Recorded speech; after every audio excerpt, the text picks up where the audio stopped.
Jadi ilmu mensahihkan, tidak mensahihkan itu buatan ulama. Apa arti sahih? Sehat. Apa arti dhaif? Sakim, lemah, sakit. Maka ilmu ini mirip-mirip kedokteran, ada diagnosa.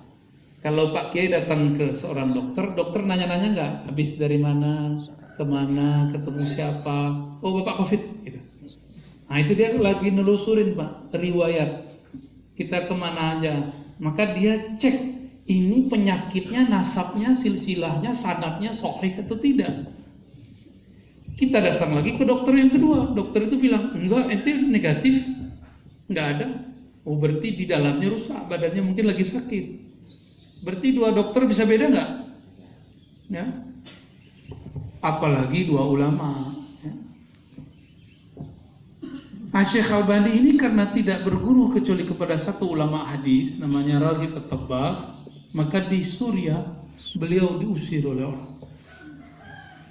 Ya. Pindah ke Yordan. Jadi ilmu mensahihkan, menthaifkan hadis itu bukan ilmu yang suci Bapak Ibu. Itu ilmu yang bersumber dari manusia. Disebut ijtihad, bisa salah, bisa benar. Contoh lain lagi. Saya sering mencontohkan ini. Pak Kiai, kalau anak lahir kita azanin ya? Azanin ya. Tapi dengar nggak fatwa Tarjih Muhammadiyah? Tarjih Muhammadiyah karena mendapatkan hadis mengenai azan bayi baru lahir itu dhaif, maka tidak diamalkan. Tarjih terbaru. Begitu juga Syekh Albani bilang itu dhaif, maka wajar mereka membid'ahkan azan bayi baru lahir. Nah, itu halal fi ilmi usul fiqh. Ada kekeliruan belajar usul fikih di situ. Kalau hadisnya dhaif, amalannya tidak bid'ah. Amalannya disebut khilafiyah. Ini beda ya. Kalau hadisnya dhaif, amalannya jadi apa? Khilafiyah. Ini hadisnya dhaif bukan? Hadis apa tadi? Azan. Kita cek siapa periwayat hadis ini. Ternyata periwayatnya murid Imam Bukhari, namanya Imam Tirmizi. Imam Tirmizi dalam bab Al-Aqiqah itu menyebutkan Nabi azana fi azanil maulud. Nabi berazan di telinga bayi baru lahir, yaitu Sayyidina Hasan wal Husain. Disebutkan di situ hasanun sahih. Menurut versi Imam Tirmizi, Imam Salafus Saleh, hadis ini hasan plus sahih. Saya ceklah si dokter belagu ini, coba cek, sok tahu. Apa hasil penelitian saya? 2 orang di dalamnya dhaif.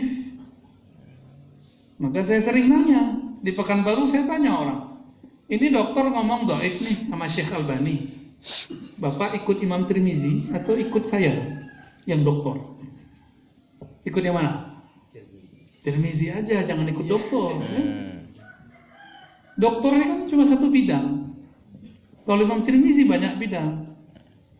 Imam Tirmizi itu murid terbaik Bukhari. Jadi ketika Imam Bukhari wafat, Muslim wafat, ilmu Imam Bukhari itu ada di Imam Tirmizi.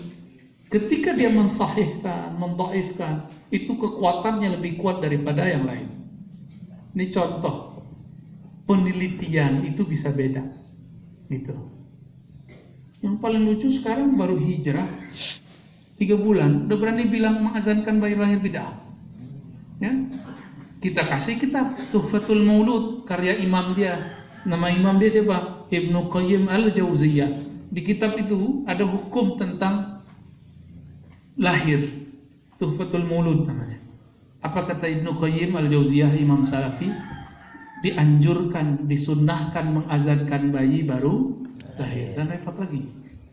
Jadi nggak usah dibentur-benturkan antara imam dia dan imam kita. Dia dan imamnya udah selesai, Pak.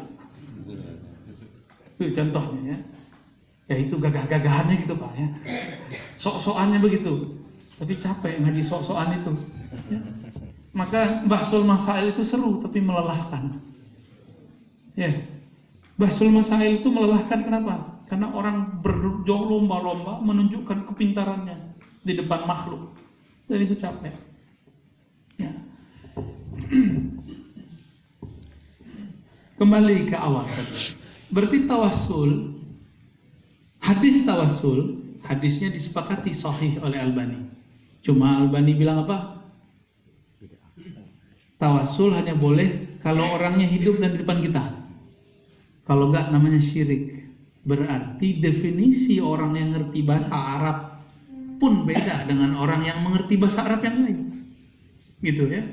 Jadi bahasa Arab ini satu, tapi pemahamannya beda-beda. Ya. Bapak ikut yang mana, Pak?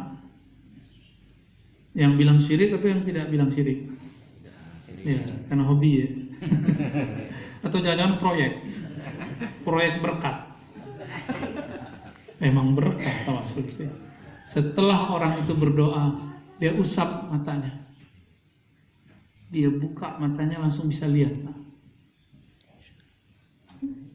Kok bisa? Karena nyebut nama Nabi. Cuma kalau kita yang nyebut nama Nabi kurang yakin, maka nggak bisa-bisa. Ya. Oke. Bapak saudara yang makan Allah, ada bagian akhir yang mau saya sampaikan. Nabi itu nggak boleh dipuji-puji, nggak boleh disanjung-sanjung. Nabi itu ya begitu aja. Tugas kita hanya beribadah. Wa ma khalaqtul jinna wal insa illa liya'budun. Ayatnya benar. Ya, pemahamannya tidak benar. Coba kita urai ayat ini. Surat Dzariyat. Tidak aku ciptakan jin dan manusia kecuali untuk ibadah. Oke, itu terjemahan umum tuh ya. Kalau terjemahan yang agak spesialnya, ya'budun yani ya'rifun. Mengenal aku. Malam tadi kita sudah bahas ya. Tidaklah aku ciptakan jin dan manusia kecuali untuk menyembah aku atau mengenal aku. Pertanyaannya, siapa yang paling kenal Allah? Nabi Muhammad sallallahu alaihi wasallam. Siapa yang paling aksarun nas ibadatan, yang paling banyak ibadahnya kepada Allah? Siapa? Nabi Muhammad. Sehingga nama beliau sudah harum walaupun fisiknya belum lahir. Nabi Adam tidak sah menikah dengan Sayyidatuna Hawa kecuali bersolawat kepada Nabi Muhammad sallallahu alaihi wasallam. Mungkin enggak tuh? Ya, itu kan fisik aja. Berarti ada diri Muhammad SAW yang bukan fisik bin Abdullah. Ada dirinya yang disebut Ahmad. Yang ini diabadikan dalam surat Shaf. Sayyidina Isa mengabarkan ke Bani Israel, ya Bani Israel, wahai Bani Israel, aku mengabarkan kabar gembira kepada kalian dengan membenarkan Taurat dan kabar gembira bi rasuli ya'ti min ba'di ismuhu Ahmad. Dengan Rasul nanti yang akan keluar namanya Ahmad. Jadi Nabi Isa melihat nama ruhnya Nabi itu Ahmad. Karena tubuh fisiknya belum ada saat itu. Berarti sudah ada ya. Nah, itulah yang disebut kuntu nabiyyan wa adam baina ma'in wa tin atau mujadilun baina ma'in wa tin. Hadis ini disahihkan oleh Imam Al-Hakim, didhaifkan oleh Albani, bahkan dipalsukan. Kita ikut Al-Hakim aja ya, yang mensahihkannya. Aku sudah jadi nabi. Adam belum dicipta, masih tanah. Itu aku siapa saat itu? Aku Ahmad. Berarti beliau itu sudah jadi nabi sebelum terlahirkan. Maka sholawat azaliyah namanya Pak. Allahumma ya ahad salli ala Ahmad. Ya Allah yang maha ahad, yang maha esa, tolong sampaikan salam cinta kami kepada Ahmad sallallahu alaihi wasallam. Itu Nabi Muhammad sallallahu alaihi wasallam, beliaulah orang yang paling kenal Allah. Maka ayat itu sebenarnya tentang Nabi Muhammad. Tidaklah aku ciptakan jin dan manusia kecuali untuk si Ahmad, untuk si Muhammad Rasulullah sallallahu alaihi wasallam. Jadi ya'budun, ya'rifun di situ siapa? Al-Muhammadiyun, pengikut Nabi Muhammad. Gitu. Ibadah fisik rukuk dan sujud, ibadah lisan menyebut, ibadah qalbu apa? Qalbu ini mengenang. Tapi adakah di antara Bapak Saudara yang bukan Allah yang terkenang pertemuan dengan Allah? Ada enggak? Dulu Allah mengatakan, Alastu bi rabbikum, hei para arwah, bukankah aku ini Rabb kamu, pencipta kamu, penghembus kamu? Ada yang ingat nggak? Nggak ada ya? Itu namanya geger rohani, amnesia rohani. Jadi ketika orang masuk dari alam ruh masuk ke alam janin, janin masuk ke alam nyata, terjadi goncangan. Itu sebabnya bayi baru lahir nangis, Pak. Itu peninjauan ma'rifatullah. Kalau tinjauan kedokteran lain cerita. Maka cobain, Pak. Anak baru lahir, azanin, pasti dia diam. Tinjauan ahli kedokteran mungkin karena dia kedinginan. Tapi yang paling menghangatkan kan zikrullah. Disambut lahir menyebut la ilaha illallah. Dulu di alam ruh mereka ketemu Allah, di alam janin menyebut nama Allah, maka sekarang diperdengarkan nama Allah. Disebutlah zikrullah, mengenang, bukan menyebut. Nyebut mah, ya handphone kita juga lebih canggih.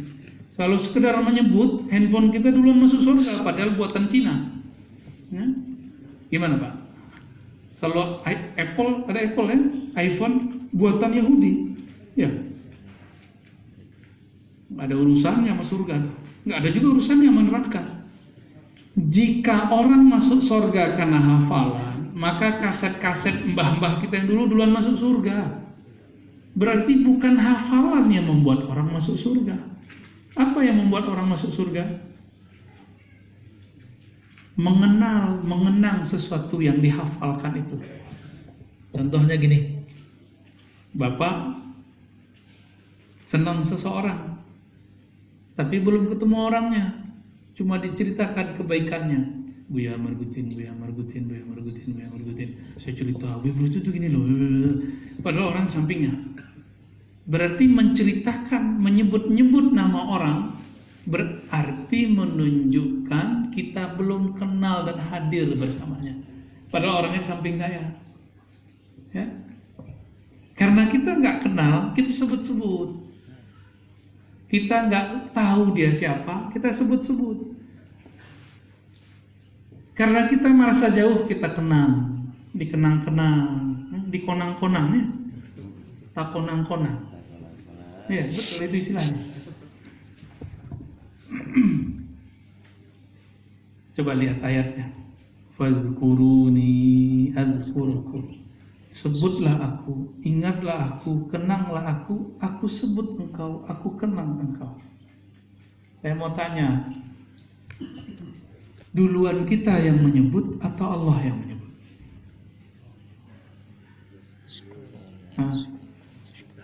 Kita. Wah, duluan kita dari Allah.